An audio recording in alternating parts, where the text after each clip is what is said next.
अस्सलामुअलैकुम। Straight talk में खुश आमदीद। आपके साथ मैं हूं आयशा बख्श। वज़ीर आज़म शहबाज शरीफ ने कहा है कि मुश्किल चैलेंजेस के बावजूद मुल्क की मईशत को दुरुस्त सिमत में गामजन कर दिया है। एक साल में मैक्रो इकनॉमिक इस्तेहकाम आ गया। अब हमारा हदफ माशी शरे नमू है। माशी इस्तेहकाम का सफर जारी है। माशी तरक्की के लिए आशारिये बेहतर हुए हैं। बरामदात में इजाफा हो रहा है। शरे सूद में नुमायां कमी हुई। आज भी काबीना इजलास से खिताब में वजीर आजम ने कहा कि उन्होंने सरमायाकारों को बताया है कि पाकिस्तान मैक्रो इकनॉमिक इस्तेहकाम हासिल कर चुका है और अब सरमायाकार पाकिस्तान आकर हमें तजावीज़ दें, हम उन्हें गौर से सुनेंगे और अमल पैरा होंगे। दूसरी तरफ IMF की मैनेजिंग डायरेक्टर क्रिस्टलिना जॉर्जिवा ने शहबाज शरीफ के साथ मुलाकात में एतराफ़ किया है कि मईशत मुस्तहकम होने के बाद पाकिस्तान तरक्की की जानिब गामजन है।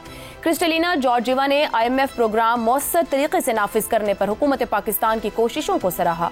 क्रिस्टलिना जॉर्जिवा ने कहा कि पाकिस्तानी मईशत इस्तेहकाम के बाद तरक्की के समत में गामजन है और अफराते ज़र में कमी के साथ अच्छी कारकर्दगी का मुजाहिरा कर रही है। उन्होंने वज़ीर आज़म शहबाज शरीफ की क़यादत और ज़ाती अज़्म की भी तारीफ की, जिन्होंने पाकिस्तान के माशी इस्तेहकाम और तरक्की के हुसूल में अहम किरदार अदा किया। तीसरी तरफ मुस्लिम लीग नून के कायद नवाज शरीफ का भी कहना है कि शहबाज शरीफ की मेहनत रंग ला रही है। IMF भी माशी बहाली और पाकिस्तान की तरक्की की बढ़ने का इतराफ़ कर रहा है।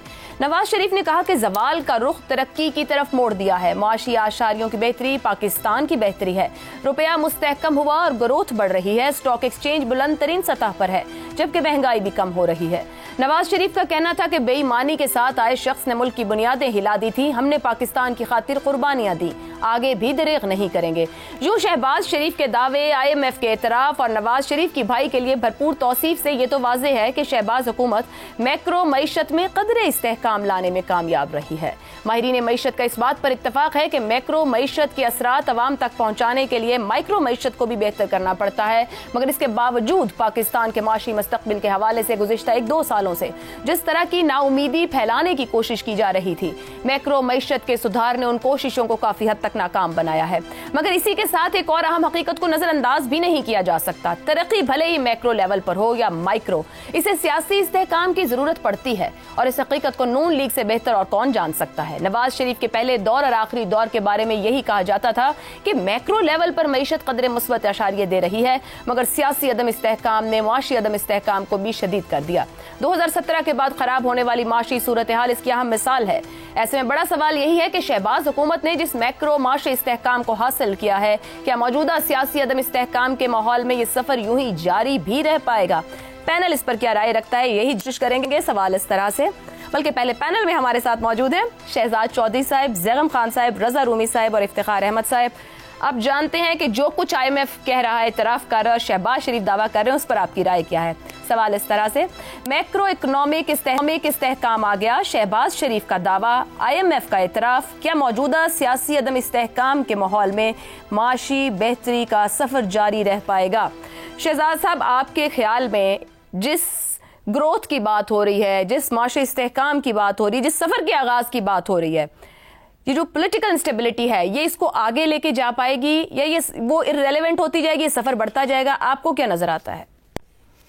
देखिए, अदम इस्तेहकाम तो है, सियासी अदम इस्तेहकाम, और उसका असर ज़िंदगी के हर शोबे में पड़ता है। मईशत पे तो बहुत ज़्यादा पड़ता है और उसकी वजह यह है कि मईशत में ग्रोथ, जिसको हम कह रहे हैं कि ग्रोथ कैसे आएगी, जब तक सरमायाकारी नहीं होगी उस वक्त तक ग्रोथ नहीं हो सकती। यानी पैसा लगेगा तो वो और पैसा बनाएगा, मईशत का बुनियादी असूल है। तो पैसा लगाने वाले जो हैं वो जब इंतशार और अफरा तफरी देखते हैं, जो कि सियासी अदम इस्तेहकाम की वजह से ही हो, लेकिन आप उसका एक अक्स माशरे पर नजर आता हो, तो जाहिर है कि वो फिर अपना पैसा ना निकालते हैं ना लगाते हैं, क्योंकि अनसर्टेनिटी होती है, गैर यकीनी सूरत हाल है, उसमें वो पैसा अपना नहीं निकालते और नहीं लगाते। तो ये तो बुनियादी एक ऐसी बात है जिसमें कि हम ये अगर उम्मीद करें कि इससे आगे बढ़ने का कोई रास्ता निकलेगा, नहीं, तो उसके लिए हमें इस्तेहकाम लाना होगा, सियासी इस्तेहकाम। उसके आगे जाके बात कर लेते हैं, लेकिन उसकी वजूहात क्या। दूसरी बात, मैक्रो इकोनॉमिक जिसे हम कहते हैं, इंडिकेटर्स क्या, दो बुनियादी चीजें हुई। डिफॉल्ट से तो हम बच गए, वो तो PDM के जमाने से ही कुछ थोड़ी बहुत बेहतरी आई, लेकिन उसके बाद क्या हुआ है कि उसके अंदर फिर जो हमारा बैलेंस ऑफ पेमेंट है, यानी जितनी हमारी दरामदात हैं और बरामदात हैं, उसके अंदर एक तवाजन सा इस वक्त कायम है। उसकी एक वजह यह है कि हमने दरामदात को बंद करके रखा हुआ है और बरामदात जितनी हैं उतनी ही हैं, उससे ज्यादा तो बढ़ नहीं रही, बहुत मामूली सतह पे बढ़ रही हैं। दरामदात ना हो तो फिर भी ग्रोथ नहीं होती, तो ये दूसरी वजह है कि ग्रोथ, लेकिन मैक्रो इकोनॉमिक इंडिकेटर आपको स्टेबल नजर आता है। फिर कर्ज वापस करना जो है पाकिस्तान को, वो कम से कम $25 अरब है सालाना अगले 3-4 साल के लिए। उसके लिए जब आपने $25 अरब वापस करने हैं तो आपको हमेशा $15-16 अरब डॉलर की कमी रहती है। उसमें रोल ओवर भी करते हैं आप, और फिर कोशिश करते हैं कि हम कहीं बॉन्ड कुछ फ्लोट करें, कहीं से पैसा निकालें, कोई और कर्ज लें और उससे अपना कर्ज अदा करें। इसी पिछले साल के अंदर स्टेट बैंक ने पाकिस्तान की जो फॉरेन एक्सचेंज करेंसी मार्केट है, जो खुली मार्केट है, वहां से बाजार से $9 अरब खरीदा है स्टेट बैंक ने पिछले साल के अंदर अपनी इस जरूरतों को पूरा करने के लिए। तो जिसे हम मैक्रो इकोनॉमिक इंडिकेटर कहते हैं, जब हम सवाल करते हैं कि उससे आम आदमी की जिंदगी में क्यों कमी बेहतरी नहीं आ रही, क्योंकि डॉलर को हमने उस कीमत पर रखा हुआ है जहां पर हमने IMF के साथ एग्री किया हुआ है। वरना अगर वो $9 अरब स्टेट बैंक ना लेता तो आज डॉलर शायद आपको 220-215 के ऊपर बिक रहा होता। तो ये वो चंद चीजें हैं जो कि जब हम IMF से लोन लेते हैं तो उससे ये मामला इस तरीके से बढ़ते हैं। एक तो ये हो गई। दूसरी बात, जहां पर आबादी बढ़ने की शरह 2.6% हो सालाना, और आपकी जो ग्रोथ है वो 2 और 2.5% के करीब, यानी जो इकोनॉमी की ग्रोथ है, तो आप हमेशा जीरो रहते हैं या नेगेटिव हो जाते हैं, जो नेट ग्रोथ है उसके अंदर। तो कभी भी वो तरक्की जो आप रफ्तार चाहते हैं वो आपको नहीं मिल पाती। तो ये वो बुनियादी चीजें हैं जिनको कि दुरुस्त करना पड़ेगा। फिर उसके बाद आपको भी ज़ैम साहब बताएंगे कि जब तक पॉलिसी, रिस्ट्रक्चर, टैक्स, रेवेन्यू, ये तमाम चीजें हैं, इनको जब तक एक क्लैरिटी नहीं आती, आप टैक्स और रेवेन्यू जनरेट नहीं कर सकते, और उसके बाद आप लोगों को इस तरफ माइल नहीं कर सकते कि हाँ यहाँ पर एक कानून की अमलदारी है, और उस कानून के अंदर रहते हुए सरमायाकारी अगर आप करेंगे तो आपका सरमाया महफूज है। ये वो सवाल है जो हम कल भी बात कर रहे थे, जिसके ऊपर जो कि सुप्रीम कोर्ट से मुतल्लिक था या हायर कोर्ट से मुतल्लिक है। ये एश्योरेंसेस देना हमारी हुकूमत का काम है, सिर्फ नारों से, इन चीजों से बात नहीं होती। फाइनली इस चीज के ऊपर आ जाइए कि ये सियासी इस्तेकाम आएगा कैसे। अब सवाल ये पैदा होता है, या तो PTI को मुकम्मल तौर पर खत्म कर दिया जाए, मुश्किल लगता है फिलहाल, हो भी सकता है अगले 3-4 साल में खत्म हो जाए, लेकिन या वो खुद अपने आप को खत्म कर लें जिस तरीके से चल रहे हैं, तो इसका तो कुछ नहीं कहा जा सकता। लेकिन क्या उसके बावजूद, PTI के होने के बावजूद हम ये शरायत तरक्की हासिल कर सकते हैं? मुश्किल नजर आता है। उनको साथ मिलाना जरूरी होगा ताकि एक इस्तेकाम का थोड़ी सी शायबा सा आ जाए, एक लोगों को पता लगे कि हाँ शायद इस्तेकाम की तरफ हम जा रहे हैं। तो वो जो मईशत के अंदर एक आना होता है, एक एनर्जी आनी है, वो फिर शायद हमें महसूस होना शुरू हो जाएगी। फिर आहिस्ता आहिस्ता इन्वेस्टमेंट के बाद ग्रोथ की पॉसिबिलिटी हो सकती है। तो ये चंद चीजें मेरी तरफ से। दुरुस्त हो गया।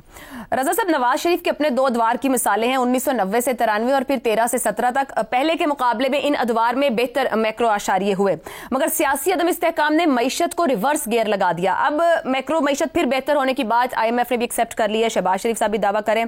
क्या शहबाज शरीफ साहब काबीना से तालियां भिजवाने में जल्दी तो नहीं कर रहे हैं, क्योंकि यहीं तक ही मामला पहुंचता है जिसके बाद एक पॉलिटिकल इंस्टेबिलिटी सामने खड़ी होती है? देखिए आयशा, जाहिर बात है गवर्नमेंट्स क्रेडिट लेने के लिए फौरी तौर पर तैयार होती है, और खुसूसन मौजूदा जो गवर्नमेंट है जिसके ऊपर इतने ज्यादा प्रेशर्स भी हैं, कुछ लेजिटिमेसी के इश्यूज भी हैं। आपको पता है कि उनके आए दिन कोई भी तकरीर का आगाज फॉर्म 47 के तस्करे के बगैर नहीं होता। अब इन हालात में इसलिए उनको तालियां बजवाने का तो बिल्कुल वो शौक है, क्योंकि वही उनकी जस्टिफिकेशन बनती है। जहां तक मईशत का ताल्लुक है तो शहजाद साहब ने बड़ी तफसील से बहुत से मुहर्रिकात जो है माशी तरक्की के और इस्तेहकाम के, उनका जिक्र किया। देखिए, मैं सिर्फ इतनी सी बात उसमें इजाफा करूंगा कि पाकिस्तान में सरमायाकारी जो है वो उसका एक बहरान रहा है। बैरूनी सरमायाकारी भी और डोमेस्टिक जो इन्वेस्टर्स हैं वो भी यहाँ पैसे नहीं लगा रहे। और सियासी अदम इस्तेहकाम से बड़ा मसला मेरे नजदीक सिक्योरिटी का और दहशत गर्दी का है। जैसे आपने देखा है कि हमारे जो सीपेक के बहुत सारे मंसूबे और चाइनीज इंजीनियर्स जो है वो सिक्योर नहीं है, और इस वक्त पाकिस्तान और चीन के दरमियान मुज़ाकरात के कई दौर जो है वो हुए हैं कि किस तरह से इस मसले को हल किया जाए। दूसरी जानिब आप ये देखिए कि वहां पर तहरीके तालिबान पाकिस्तान जो है उसने खैबर पख्तूनख्वा में क्या अजीब और गरीब एक खून की होली खेली हुई है। हर रोज के हिसाब से पिछले 1 साल में हर रोज तकरीबन 1 से 2 अटैक्स हुए हैं। यानी कि कोई ऐसा दिन नहीं गया पाकिस्तान में पिछले 2 सालों में बल्कि जहां पे इस तरह के अटैक्स ना हुए हों। और फिर बलूचिस्तान देख लीजिए, जहां से बहुत तवक्कुआत थी, जहां पे मादनियात भी हैं, गवादर का पोर्ट भी है, चाइनीज इन्वेस्टमेंट भी है। उधर आपको पता ही है कि वहां भी जो है एक सिक्योरिटी का बहुत बड़ा मसला है। और वो अब बैरूनी मुल्क से उसकी सपोर्ट होती है, उसकी अंदरूनी कितने सहूलतकार है, ये बातें तो हुकूमत ही देखेगी बेहतर। लेकिन ये एक बहुत बड़ा मसला है, मैं आपको बताऊं, क्योंकि फॉरेन इन्वेस्टमेंट का पोटेंशियल है। अभी आप देखिए, सऊदीज भी आना चाहते हैं, वो इन्वेस्ट करना चाहते हैं। वो जो अमेरिका से साहब आए थे जेंट्री बीच, वो भी कह रहे थे कि मिनरल्स में वो इंटरेस्टेड है। अब बात यह कि वो भी तो पढ़ते होंगे ना अखबारात, वो भी देखते होंगे, उनकी भी असेसमेंट होगी कि भाई यहाँ तो चीनी आए थे, वो भी महफूज नहीं है। तो ये सबसे बड़ा इस वक्त एक चैलेंज है। अब आ जाते हैं दूसरा, अच्छा इसका भी कुछ ना कुछ ताल्लुक माशी अदम इस्तेहकाम से आ जाता है, क्योंकि अगर आपकी गवर्नमेंट्स जो है और वो अपने सर्वाइवल के चक्कर में ही लगी हो और उनकी सारी तवज्जो जो है वो अपोजिशन को कंटेन करने पर हो कि किस तरह से अपोजिशन या वो किस तरह से जो इमरान खान को बंदी रखा जाए, किस तरह से उनकी पार्टी जो है वो ये ना हो जाए, अदलिया को कैसे मैनेज करना है। इस वक्त देखिए ना, सारी तवज्जो वहां पे जा रही है। मैं कोई पार्टिजान तनकीद नहीं करना चाहता, क्योंकि हमारे यहाँ तनकीद जो होती है मौजूदा हालात में वही होता है कि जी आप इधर के हैं या उधर के हैं। तो मैं उससे कतई नजर बात कर रहा हूं कि सारी जो तवानाई और तवज्जो है इस वक्त रियासत की और खुसूसन हुकूमत वक्त की, वो इन मामलात पे गई हुई है। बिल्कुल। तो आप कैसे फोकस कर सकते हैं? तो इस वजह से मैं समझता हूं कि जैसे शहजाद साहब ने कहा, कोई ना कोई रास्ता निकालना होगा। मेरे ख्याल से पीटीआई इसके कभी साथ तो नहीं देगी इस गवर्नमेंट का, ये तो हमें भूल जाना चाहिए।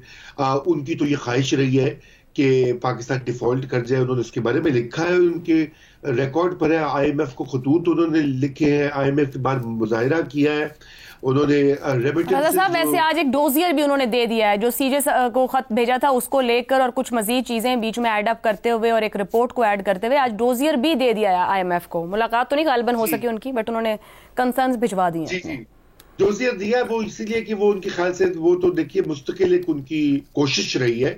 तो मेरा भी ख्याल कि वो अगर उनसे कोई सुलह और वो सफाई भी हो जाए तो वो साथ देंगे, बिल्कुल भी नहीं, क्योंकि जो उनकी सियासत है उसकी डगर ही अलग है। तो लेकिन लेकिन फिर ये तो वो पॉइंट हो गया कि फिर तो पॉलिटिकल स्टेबिलिटी हो ही नहीं ना सकती है। ये तो कुछ एक अजीब ही बात होगी कि अभी शहजाद साहब ने जिस तरह कहा कि साथ बैठें और साथ चलें, तो इस पॉइंट पे तो फिर दिखता नहीं है कि कोई एक ग्राउंड निकाल लिया जाए। फिलहाल नहीं दिखता। ठीक हो गया। ज़ैगम साहब, दोनों बड़े अच्छे पॉइंट्स हैं। एक तो हम पॉलिटिकल जो इंस्टेबिलिटी है इसका रोल कितना बड़ा है, एक अभी रजा साहब ने मेंशन कर दिया है कि जाहिर बात है अगर आपका फोकस ठीक नहीं है, सिक्योरिटी इशूज मौजूद हैं और इन्वेस्टमेंट के तहफ़्फ़ुज़ तो हम 2-3 दिन से सुन रहे हैं मुख्तलिफ तरफ से कि अगर कोई पाकिस्तान आ रहा है तो उसके तहफ़्फ़ुज़ात हैं। अब हमारे यहाँ इस वक्त एक हाइब्रिड निज़ाम है, 1 पेज का क्रेडिट भी लिया जा रहा है और मैक्रो मैशत में उसका एक किरदार भी दिखाई दे रहा है और खुद शहबाज हुकूमत इतराफ़ भी कर रही है। मगर अभी दिसंबर 2024 में वो खुद ये बात कह रहे थे कि उनको भी वसवसे आते हैं कि अल्लाह करे शराकतदारी और ताउन बरकरार रहे, मगर इस मुल्क में तो कुछ भी प्रेडिक्ट नहीं किया जा सकता, कभी भी कुछ भी हो सकता है, कब क्या हो जाए। तो आपको लगता है कंटिन्यूटी अब मुझे किसी की हुकूमत से नहीं कुछ लेने देना, पाकिस्तान की तरक्की और मईशत की बात करें, आपको लगता है ये सफर आगे बढ़ेगा, चल पाएगा? आयशा, मुझे ये डर है कि जो शराकतदारी है, जो इत्तफाक है और जो इत्तेहाद है पाकिस्तान की अशराफिया में, वो जारी रहेगा और नहीं टूटेगा। मसला ये नहीं है मईशत के मामले में कि पाकिस्तान की मुख्तलिफ पार्टियों में अशराफिया में कोई इत्तफाक नहीं है। मुझे बताइए 2018 से 2024 तक 3 हुकूमतों ने लीड किया गवर्नमेंट में, और अगर आप इत्तेहादी गिन लें तो पाकिस्तान की तमाम सियासी जमातें हुकूमत कर चुकी हैं इस अरसे में। आप मुझे इनकी पॉलिसियों में एक फर्क बता दें कि पीपल्स पार्टी, मुस्लिम लीग नवाज, पीटीआई, क्या फर्क था इनकी मईशत के चलाने में? एक इत्तफाक राय है, अनहोली अलायंस है कि मईशत को इसी तरीके से चलाना है, क्रोनी सेक्टर्स को सपोर्ट करना है। वो सेक्टर्स जो पाकिस्तान को ग्रोथ दे सकते हैं, आगे ले जा सकते हैं, उनको मदद नहीं करनी, कौमी वसाइल बर्बाद करने उन सेक्टर्स की तरफ जो पाकिस्तान को आगे नहीं ले जा सकते। और क्रोनी सेक्टर में फिर समझा दूं, वो सेक्टर होते हैं जो हुकूमत की मदद पर पलते हैं और रियासत की मदद से सरमायाकार बनते हैं। जेन्युइन बिजनेस को प्रमोट नहीं करना और सोशल सेक्टर पे पैसा नहीं लगाना। जब तक पढ़ी लिखी सेहतमंद अवाम नहीं होगी तो कोई दुनिया की मईशत तरक्की नहीं कर सकती। जिन्होंने तरक्की की उन्होंने अवाम पर इन्वेस्ट करके अवाम को तरक्की देकर मईशत को तरक्की दी। यह है वो अलायंस। क्या ये हुकूमत उसको तोड़ सकेगी? इसके लिए कोई सियासी जैकब साहब दो बातों को कमेंट कीजिएगा। मैक्रो तो इंप्रूव कर रहा है, दूसरा भी जो आपने बात की, मुझे गालिबन correct me if I am wrong, जो मुझे भी हालिया कुछ अरसे की बात जहन में आ रही है कि कहीं गवर्नमेंट की तरफ से सुनने में आया था कि अपॉर्चुनिटीज देना गवर्नमेंट का काम है, बिजनेस करना गवर्नमेंट का काम नहीं। क्या इसमें से निकलते नजर आ रही है गवर्नमेंट या नहीं आ रही है? देखिए, सवाल ये होता है कि हुकूमत किसको अपॉर्चुनिटी दे रही है। अपॉर्चुनिटी यकसा नहीं होती।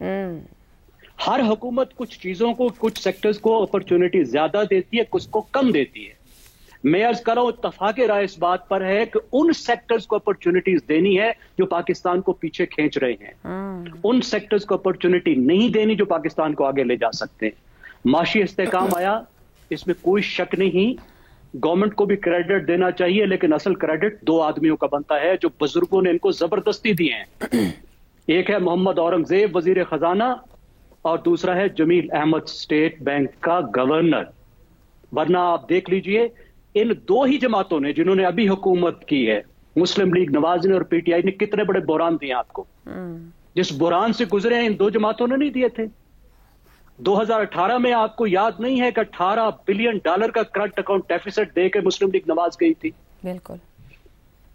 और फिर उसके बाद आपको याद नहीं कि 2021 में फिर $20 बिलियन का करंट अकाउंट डेफिसिट पीटीआई ने दिया था। पहले जाकर दंगल किया असद उमर और शौकत तरीन ने आईएमएफ के साथ, फिर दंगल लगाया इसहाक डार ने, और कौम को कितनी कीमत देनी पड़ी कि हम बुरान के दहाने पर पहुंचे। 38% पाकिस्तान की तारीख की बदतरीन इन्फ्लेशन हमने फेस की, कौम आज तक भुगत रही है। तो जो अगली बात है, अहम बात है, जिस पर क्रिस्टीना जाजीवा तो कह रही है कि मुझे उम्मीद है कि गवर्नमेंट चलेगी जी, वो ये है, क्या पाकिस्तान अब रिफॉर्म के रास्ते पर चलेगा? और रिफॉर्म कैसा चाहिए? कंसिस्टेंट, मुस्तकिल चाहिए, फैसला कुन चाहिए। ठीक हो गया जी, कि आप करें और करते जाएं रिफॉर्म्स। ठीक है जी, कंसिस्टेंट रिफॉर्म्स हो तो नताइज मिलेंगे। इफ्तिखार साहब, मैक्रो मईशत के असरात अवाम की थाली तक आए नहीं है। अयूब, जिया, मुशर्रफ या नवाज शरीफ के अदवार की मिसालें भी हमारे सामने हैं। माइक्रो तक टाइम लगता है, मैक्रो तक पे कुछ ना कुछ और। क्या अब की बार मैक्रो मईशत से भी सिर्फ अशराफिया ही मुस्तफीद होगी, जो अभी जैगम साहब ऊपर बात कर रहे थे? देखो, जैगम जो कह रहा है कि उन शोबाजात में सरकार मदद करती है जिसमें अशराफिया जन्म लेती है, अशराफिया को फ़ायदा पहुंचता है।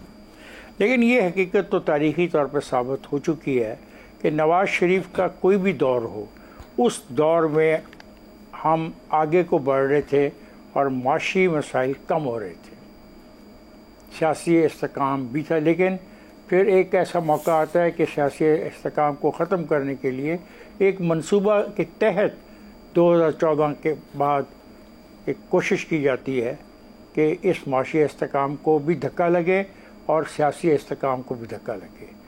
वो लोग हैं ज़िम्मेदार तबाही के, और ये तो कोशिश थी मौजूदा हुक्मरानों की। ये सही कहते हैं कि उनकी सियासत दांव पे लग गई और उन्होंने अपनी सियासत को दांव पे लगकर पाकिस्तान को डिफ़ॉल्ट होने से बचाया। अब उनके बदतरीन दुश्मन भी ये कहते हैं, और लोगों को तवक्को थी कि आईएमएफ की आज की जो मीटिंग होगी उसके बाद सुर्खियाँ ऐसी सी लगेंगी कि जो एक ख़ास सियासी जमात के मफादात में हैं।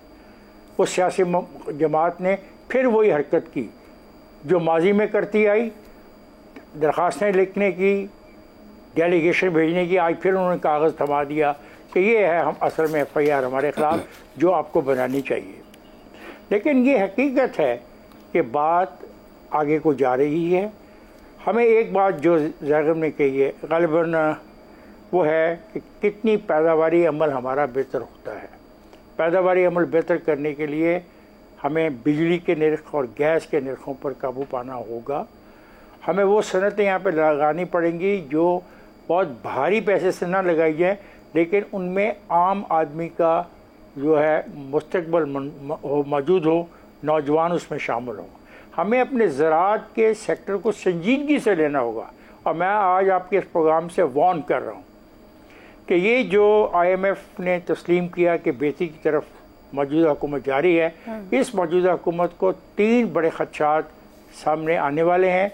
वो हैं चावल की फसल का मसला, गंदम कम काश्त की गई और गन्ने का। और ये छोटा नुकसान नहीं होगा अगर खुदा न खास्ता ऐसा हो गया जैसा कि हमें देहाती लोगों को अंदाज़ा हो रहा है। अगर वहाँ पे नुकसान हो गया तो ये तमाम जो कोशिशें हैं ये नाकाम हो जाएंगी। फिर बाकी सियासी इस्तेकाम की बात रही, आप बेफिक्र रहें, जब तक एक धड़ा यहाँ मौजूद है इस मुल्क में वो सियासी इस्तेकाम नहीं लाना चाहते, वो ही उनके मुफाद में है, वो ही उनकी सारी सियासत है कि पाकिस्तान इस खिते का कमज़ोर तरीन मुल्क हो जाए और इस काबिल ही ना रहे कि जो थोड़ी बहुत गवर्नेंस है ये भी ख़त्म हो जाए। सो मेरा तो यही तज़किया है कि एक सियासी पार्टी को भी सोचना होगा कि क्या वो पाकिस्तानी नहीं है। और मैं 20 मरतबा कह चुका हूँ, अगर नुकसान होता है, गुर्बत और बढ़ती है, तो उस गुर्बत पे उनके लोग भी तो शामिल होंगे ना। ये तो नहीं है ना कि PTI का वर्कर जो वो गरीब नहीं होगा और पाकिस्तान मुस्लिम लीग नून का जो वर्कर है वो गरीब हो जाएगा, ऐसा नहीं होगा। जब गुर्बत फैलेगी, जब माशी बदहाली बढ़ेगी तो उसमें हम सब भुगतेंगे। तो ये बेहतर तरीका ये है कि वो भी इस पर सोचें। ये जो इतने छाप के किताबें लोगों को दिए जाते हैं और अपने खिलाफ खुद FIR लिखवाए जा रहे हैं, उनको एहसास करना चाहिए ये उनका भी उतना ही मुल्क है जितना नवाज शरीफ का या आसिफ जरदारी का या मौलाना फजल रहमान। दुरुस्त हो गया, दुरुस्त हो गया। इफ्तिखार साहब, कंक्लूड करते हैं। अब सोचने की बात यह कि रूलिंग एलिट फैसला करती है, तरजीहात क्या रहती हैं? क्या सियासी अदम इस्तेहकाम मईशत को नुकसान देगा या बढ़ती मईशत सियासी अदम इस्तेहकाम फैलाने वालों को इर्रेलेवेंट कर देगी? ब्रेक लेते हैं, ब्रेक से वापस आएंगे तो बड़ा अहम मामला है, बड़ी अहम गुफ्तगू रहेगी कि कमजोर गवर्नेंस से करप्शन पैदा होती है या फिर करप्शन गवर्नेंस को कमजोर करती है। इस ब्रेक के बाद प्रोग्राम में एक बार फिर खुशामदीद। ट्रांसपेरेंसी इंटरनेशनल की जानिब से करप्शन परसेप्शन इंडेक्स में पाकिस्तान तनज़्ज़ुली के बाद 135वें नंबर पर आ गया है। ये नंबर गुज़िश्ता साल के मुकाबले में 2 दर्जे नीचे है। ये दर्जाबंदी बदउनवानी के तासुर की बुनियाद पर की जाती है। 2024 की रिपोर्ट के मुताबिक पाकिस्तान का स्कोर 27 रहा, जो न सिर्फ शदीद करप्शन के तासुर को जाहिर करता है बल्कि 2023 में हासिल करदा 29 स्कोर से भी 2 पॉइंट्स कम है। ओमान, चीन, तुर्की और मंगोलिया के अलावा खित्ते के तमाम ममालिक के स्कोर में कमी आई है। रिपोर्ट में यह भी बताया गया है कि दुनिया भर में बदउनवानी की सतह तशवीशनाक हद तक ज्यादा है। 2/3 से जायद ममालिक 100 में से 50 से कम नंबर हासिल कर पाए। ये ममालिक दुनिया की तकरीबन 85% आबादी पर मुश्तमिल हैं, जिसका मतलब ये हुआ कि आलमी सतह पर बेशतर लोग ऐसे ममालिक में रह रहे हैं जहां बदउनवानी का मसला शदीद है। पाकिस्तान में भी अवामी शोबे में इतनी ज्यादा बदउनवानी मौसर तर्ज हुक्मरानी के लिए एक बड़ी रुकावट है और मुल्क की इक्तिसादी, सलामती और माहौलियाती अहदाफ के लिए खतरा बनी हुई है। करप्शन गवर्नेंस को कमजोर कर रही है, सरमायाकारी को रोक रही है, अदम मुसावात को बढ़ा रही है और मुल्क को तरक्की की राह में पीछे धकेल रही है। इंडेक्स के मुताबिक करप्शन में पाकिस्तान की दर्जाबंदी 8 मुख्तलिफ जराए से हासिल डाटा पर की गई है। जारी करदा इंडेक्स के मुताबिक इख्तियारात का नाजायज इस्तेमाल करने वाले ओहदेदारान के खिलाफ कानूनी कार्रवाई का इंडेक्स स्कोर बदस्तूर 21 रहा। सियासी निजाम में करप्शन का इंडेक्स 32 से बढ़कर 33 हो गया। हुकूमती इदारों की जवाबदेही, बासर गिरोहों की रियासत पर कब्जे का इंडेक्स 35 से बढ़कर 39 हो गया। इंडेक्स में बताया गया है कि एग्जीक्यूटिव, अदलिया, मिलिट्री और कानून साजों का जाती मकासद के लिए सरकारी वसाइल के इस्तेमाल का स्कोर 25 से बढ़कर 26 हो गया, जबकि पब्लिक सेक्टर, एग्जीक्यूटिव, अदलिया और लेजिस्लेटिव करप्शन का स्कोर 20 से कम होकर 14 हो गया। पाकिस्तान के स्कोर में 1997 से उतार चढ़ाव आता रहा है, लेकिन मजमूई रुझान मायूस कुन ही रहा है। दहाइयों बाद भी पाकिस्तान की करप्शन की सूरत हाल में बेहतरी नहीं आई। अगरचे मुख्तलिफ हुकूमतों ने बार बार करप्शन के खात्मे के लिए वादे किए, लेकिन इंसदादे बदउनवानी की कोशिशें अक्सर मुंतखब सियासी मकासद के तहत या कलील मुद्दती साबित हुई। नैब और FIA जैसे इदारे सियासी दबाव के हथियार बने रहे, जबकि हकीकी एहतसाबी निजाम कायम ही नहीं होता और इंसाफ का इतलाक बिला तफरीक नहीं किया जाता। पाकिस्तान बदउनवानी की दर्जाबंदी में नीचे जाता रहेगा और अवाम का अपने निजाम पर एतमाद कम होता जाएगा। कानून को हर किसी पर यकसां लागू होना चाहिए, चाहे वो सियासतदान हो, असर और रसूख रखने वाले आला ओहदेदार हो या फिर आला ब्यूरोक्रेसी से ताल्लुक रखते हो। इसी मामले पर पैनल से गुफ्तगू रहेगी। सवाल इस तरह से, करप्शन परसेप्शंस इंडेक्स 2024-2023 से ज्यादा करप्ट हो गया। कमजोर गवर्नेंस करप्शन में इजाफा करती है या फिर करप्शन गवर्नेंस को कमजोर करती है? जैगम साहब, देखिए, ये जो इंडेक्स है ये बुनियादी तौर पर गवर्नेंस ही का इंडेक्स है, क्योंकि ये इदारों में, इंस्टीट्यूशंस में आला सतह के करप्शन को देखता है। ये पटवारी के करप्शन को नहीं देखता है। और ये परसेप्शन आम आदमी की परसेप्शन नहीं है, ये आपकी मेरी परसेप्शन नहीं है, ये एक्सपर्ट असेसमेंट है और बिजनेस के लोगों का सर्वे है जो ट्रांसपेरेंसी खुद नहीं करती। जैसे आपने बताया कि 8 डेटा सोर्सेज इस्तेमाल किए पाकिस्तान के लिए, मैक्सिमम 13 होते हैं, उसमें world bank, world economic forum, excuse me, economic intelligence unit जैसे इदारे शामिल है। और ये जो टॉप बैनुल अक़वामी इदारे हैं, ये जो रैंकिंग्स करते हैं, उन तमाम रैंकिंग्स को मिलाकर फिर ये एक रैंकिंग बनाता है। तो ये आला सतह का है। और वैसे ही आपको पता है कि गवर्नेंस के साथ जो ताल्लुक है करप्शन का, वो तो वैसे चिकन एंड एग क्वेश्चन है। करप्शन गवर्नेंस का कबाड़ा करती है और अच्छी गवर्नेंस ना हो तो करप्शन फैलती है। और उसको ठीक जो किया जाता है वो गवर्नेंस के रिफॉर्म से किया जाता है, इदारों को बेहतर बना के किया जाता है, इदारा जाती रिफॉर्म्स के जरिए से किया जाता है, ट्रांसपेरेंसी ला के किया जाता है कि इदारे अपने आप को खोल लें। और वो इदारे जो ट्रांसपेरेंसी ला सकते हैं, उन इदारों को तकड़ा बना के किया जाता है। अगर आपने ये हालत देखनी हो ना, कितनी कमिटमेंट है, आप एक इदारे को देख लीजिए, उसको कहते हैं इंफॉर्मेशन कमीशन, जो ट्रांसपेरेंसी का जिम्मेदार है, जिसके जरिए कोई भी शहरी जाके ये पूछ सकता है कि मुझे फलां इदारे की फलां मालूमात चाहिए।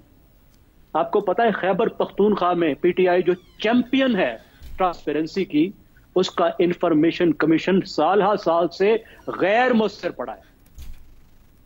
इंफॉर्मेशन कमिश्नर्स की अपॉइंटमेंट नहीं होती।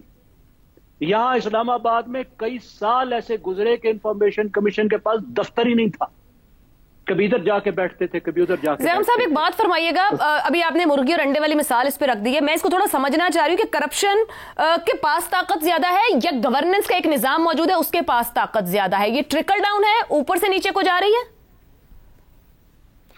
देखिए, जो करप्शन है वो मिस गवर्नेंस से फायदा उठाती है। जब गवर्नेंस अच्छी नहीं होती, इदारों ने अपना काम छुपाया होता है। मिसाल के तौर पे जिस तरीके से ठेके दिए जाते हैं, काम दिए जाते हैं, अगर उसमें ट्रांसपेरेंसी नहीं होती, अब ये वो एक ऐसी चीज है कि जिस तरीके से ये काम बांटा जाता है, ठेके दिए जाते हैं, ये दहाइयों से पाकिस्तान में नहीं बदला। तो अगर ये छुपा हुआ होगा, वाजे नहीं होगा, गैर मारूफ अखबारों में इसके इश्तिहार आएंगे, हम कह सकते हैं कि कमजोर गवर्नेंस करप्शन पैदा कर रही है, फ्लॉ वहां पर मौजूद है।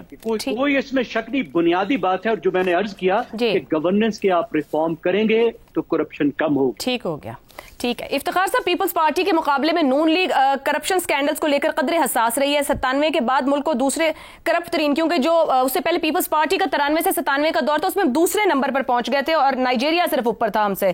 तब थोड़ा अंदाज भी मुख्तलिफ था।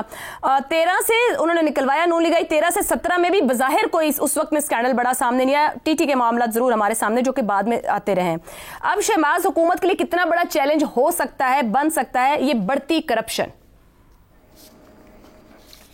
पहली बात तो है कि हमें जब तक पावर डिसेंट्रलाइज नहीं करेंगे, करप्शन को पर बराह रास्त हाथ डालना मुश्किल है। करप्शन वफाक की सतह पे भी है और करप्शन सूबों की सतह पे भी है। और जब सूबों की सतह पे भी है तो हम ये मुतालबा करते आ रहे हैं कि इसको डिसेंट्रलाइज किया जाए, मुकामी हुकूमतों का क़याम किया जाए, ताकि इदारों की जो कारकर्दगी है, उनकी जो चेकिंग है, उनको चेक एंड बैलेंस है, वो स्ट्रॉन्ग हो। मसलन ये बात बिल्कुल ठीक कह रहे थे मेरे दोस्त कि गैर मारूफ अखबारात में इश्तिहार दे के टेंडर दे दिया जाता है ताकि किसी के नज़र से न गुजरे। अगर ये मामला मुकामी हो तो मुकामी लोगों को पता लग जाएगा कि कौन सी सड़क का इश्तिहार आ रहा है या कौन सी सड़क बनाने के लिए पैसे दिए जा रहे हैं। और मैं तो इस हद तक मुतालबा करता हूँ कि जब आप एक टेंडर दे देते हैं तो फिर टेंडर जब कामयाब हो जाए तो जो पहले 3 पार्टियां हैं वो आप छापे अखबार में इश्तिहार के अंदर, इन 3 पार्टियों को टेंडर मिला है इन शराइत के साथ, तो क्या मौत आ जाएगी? कौन सा पाकिस्तान का इतना अखराजात बढ़ जाएंगे। मसलन माइंस का मसला है, बड़ा सीरियस मामला आ रहा है।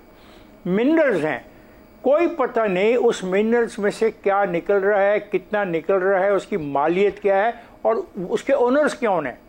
तो ये राइट टू इन्फॉर्मेशन की जो बात की है हमने बिल्कुल दुरुस्त की है।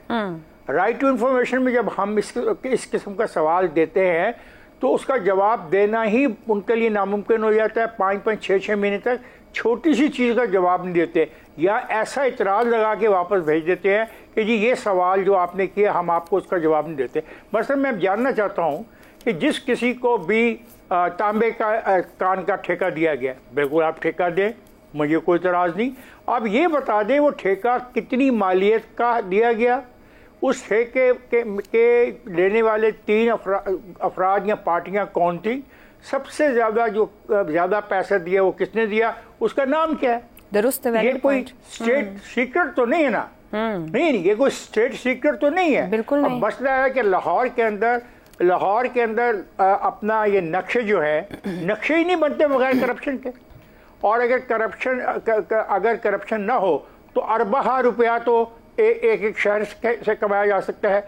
आप देखें हालात इस हद तक ख़राब हैं कि शहर के अंदर एक ऐसी ट्रांसपोर्ट चल रही है जो कागजों में लिखी नहीं हुई, लेकिन उसको चलने की इजाजत कौन दे रहा है। कमजोर गवर्नेंस की वजह से हो रहा है। फिर जो आप कह रहे हैं, अगर ऐसी ट्रांसपोर्ट चल रही जो रजिस्टर्ड नहीं है तो गवर्नेंस नहीं है, फिर इसका मतलब है। बिल्कुल ठीक हो गया। और ये जो अपना ये एक फिक्रा और कहने दीजिए, क्योंकि बात हो रही है, ये जो सारा शहर हवाले किया हुआ है, सड़कें, फुटपाथ, दुकानदारों ने सब कुछ, इस करप्शन में सिर्फ लाहौर शहर के अंदर मुबैना तौर पर यह कहा जाता है कि 1 अरब रुपया इकट्ठा होता है जो उस इदारे के मुलाजमीन की जेब में जाता है बजाय लाहौर गवर्नमेंट के जेब में जाने के। ये है एक ब्रेक लेते हैं कि बीइंग इतना मुश्किल क्यों है, लोगों की जेबों में जाने वाला पैसा हुकूमत की किटी में जाना चाहिए और फिर वो अवाम की फलाह पे लगना चाहिए। ब्रेक के बाद वापस आएंगे तो शहजाद साहब और रजा साहब इसको कैसे देखते हैं आपके सामने रखेंगे। प्रोग्राम के आखिरी हिस्से में एक बार फिर खुशामदीद। शहजाद साहब, ये परसेप्शन इंडेक्स हमें 180 में से 46वां करप्ट मुल्क बता रहा है। क्या करप्शन में इजाफा सियासी और अदालती अदम इस्तेहकाम से ज्यादा बड़ा खतरा साबित होगा या हो सकता है? देखिए, आपका सवाल ये है कि किसने किसको जन्म दिया, तो मेरा जवाब उसका यही है कि मिस गवर्नेंस और करप्शन ये आपस में एक दूसरे के साथी हैं, एक दूसरे के बगैर हो नहीं सकता और रह नहीं सकता। इसलिए इनका आपस में लाजिम और मलजूम का एक रिश्ता है। गवर्नेंस है क्या? गवर्नेंस ये है कि इंसाफ और कानून की शफाफियत, उसूल, कवायद और ज़वाबित उनका यकसा तौर पे लागू होना और उनका मौजूद होना, एक ऐसे मुआशरे के अंदर जो उनकी कदर करता हो, एक ऐसी इंतज़ामिया के थ्रू जो उनको लागू कर सके यकसा तौर पर। अब अगर आपको ये तमाम चीज़ें नज़र आती हैं आपके निज़ाम में तो फिर आप यू आर वेल गवर्नड। लेकिन अगर इनमें से कुछ भी नज़र नहीं आता या बहुत पैचेस में नज़र आता है तो फिर आप मिस गवर्नड हैं। अब मिस गवर्निंग से क्या हो रहा है कि वो लोग जो कि नाजायज़ तौर पर पैसा बनाते हैं वो अमीर से अमीर तरीन होते जा रहे हैं। और नैब, हमारे 2 इदारे नैब और FIA, उनको हाथ नहीं डाल सकता जो आज बहुत अमीर, बहुत पुरअसर, बड़े रुतबे वाले, बड़ी जगहों पे बैठे हुए जो लोग हैं, जो ताकतवर लोग हैं, उनको कोई हाथ नहीं डाल सकता। जो अच्छी बड़ी पोजीशन पे है वो अपने आप को आसानी से निकाल लेता है। हमारा निज़ाम ये है जो कहता है कि मुझ इस पे लागू होगा कानून, इस पे लागू, सिलेक्टिव एप्लीकेशन ऑफ लॉ। तो जब आप सिलेक्टिव एप्लीकेशन ऑफ लॉ करते हैं तो फिर आपका मिस गवर्नेंस की बुनियाद बन जाती है। कल ही हम एक डिस्कशन कर रहे थे सुप्रीम कोर्ट के ऊपर, इस वक्त जो तब्दीलियां आ रही हैं उसमें बहुत इंपॉर्टेंट एलिमेंट एक होता है माली जो मामलात हैं उनके ऊपर सुप्रीम कोर्ट की जुरिस्डिक्शन और उसके ऊपर उनके फैसले। लेकिन जिस सुप्रीम कोर्ट के बारे में इस किस्म के सवालात उठ जाएंगे तो वो नेशनल लेवल के ऊपर और फिर इंटरनेशनल लेवल के ऊपर जो आपकी ट्रेड है, जो आपकी इन्वेस्टमेंट है, उस पर किस किस्म के, तो इसलिए करप्शन की एक बुनियाद बंद जाती है। जब पैसा आता है IMF से हमारे लोग अमीर हो जाते हैं, जब पैसा नहीं आता तो हमारे खानदान और बाकी तमाम लोग जो पैसे के थ्रू बने हुए हैं वो गरीब हो जाते हैं, ये कम, वो उतने अमीर नहीं हो पाते। तो ये वो चीजें हैं जिसने कि पाकिस्तान को अब हालत ये आ गई है कि करप्शन या जो अमीर तरीन लोग जो करप्शन की वजह से वहां पे अमीर तरीन हुए वो ही गवर्नेंस को बेहतर नहीं होने देते, क्योंकि अगर गवर्नेंस बेहतर हो गई तो फिर करप्शन कैसे कर पाएंगे। इसलिए मैं कहता हूं कि दोनों का साथ है। बलूचिस्तान और खैबर पख्तूनख्वा के अंदर जो बॉर्डर पर स्मगलिंग है, वो कौन पुरअसर शख्सियात हैं जो चाहती हैं कि वो उसको ट्रेड का नाम दे लें, जो मर्जी दे लें, जिस किस्म की भी बात कर लें। डीजल जो आता है ईरान से, वो किस तरीके से आता है? अब उसके सहूलतकार भी मौजूद होंगे। शहजाद साहब, कतई कलामी की माजरत, तो आपकी गुफ्तगू ये कह रही है कि इदारे भी बेमायने हो चुके हैं, सिर्फ शख्सियात रह गई हैं जो टॉप पर है। क्योंकि एलीट कैप्चर है और एलीट एंटाइटलमेंट है। अब मुझे इनका अशराफिया ने काबू किया हुआ है इस रियासत को, अशराफिया ने काबू किया हुआ है कानून साजी को, अशराफिया ने काबू किया हुआ है इन तमाम इदारों को जो कि कानून को लागू करते हैं या जो इंसाफ के देने वाले हैं या उनको पकड़ दकड़ करने वाले हैं, उनका कैप्चर है। इस वजह से वो मामला हो ही नहीं सकते। उनको सजा नहीं है, उनको सजा नहीं है, वो सिर्फ खाए जा रहे हैं, कमाए जा रहे हैं। तो इसलिए उनको भी मिस गवर्नेंस सूट करती है। इसीलिए गवर्नेंस आपके मुल्क में बेहतर नहीं होती। अगर बेहतर हो जाए, और की जा सकती है, इंतजामिया का काम है, गवर्नमेंट्स का काम है, अगर वो बेहतर करेंगे तो सबसे पहले तो अपने आप को जाके खड़ा करेंगे कटहरे के अंदर। तो क्यों अपने आप को कटहरे में खड़ा करेंगे? दुरुस्त, करोनीज ने पैसे बनाने हैं, उन लोगों ने पैसे बनाने। सही हो गया। और आपकी गुफ्तगू ये बता रही है कि अशराफिया और कमजोर गवर्नेंस भी पैरेलल चल रही हैं, क्योंकि अगर गवर्नेंस बेहतर होगी तो फिर वो अशराफिया का होंगे, इसलिए अशराफिया गवर्नेंस नहीं बेहतर होने देगी। रजा रूमी साहब, 23 के मुकाबले में 24 में इजाफा हो रहा है। 23 माह में 7 माह पीडीएम की हुकूमत रहती है, 5 माह की निगरान हुकूमत है, 10 माह की अभी इत्तेहादी हुकूमत है। कानून की हुक्मरानी कमजोर होने का तासुर करप्शन में इजाफे का सबब बन रहा है क्या?